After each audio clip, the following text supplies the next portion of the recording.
நீர் மேலாண்மை பற்றி அன்புமணிக்கு தெரியாது என நீர்வளத்துறை அமைச்சர் துரைமுருகன் விமர்சித்துள்ளார்.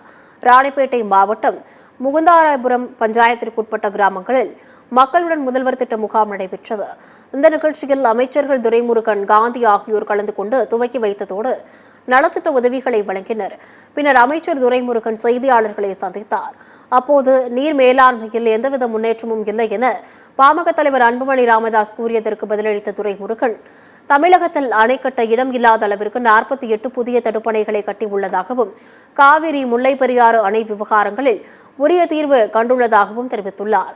பாவம், அன்புமணிக்கு இதெல்லாம் தெரியாது என துரைமுருகன் கூறியுள்ளார். அன்புமணிக்கு இந்த இரிகேஷனை பற்றி ஃபுல்லாக தெரியாது. தமிழ்நாட்டில் டேம் கட்டுறதுக்கு இடமே இல்லை. எல்லா இடத்துக்கு கட்டி முடிச்சிருக்கோம். 48 டேம் கட்டியிருக்கோம். அன்றைக்கே தயவு செய்து நாங்கள் தான் காவேரி பிரச்சனை தீர்த்தோம், நாங்கள் தான் முல்லை பெரியார் பிரச்சனை தீர்த்தோம். அவர் பாவம், அவர்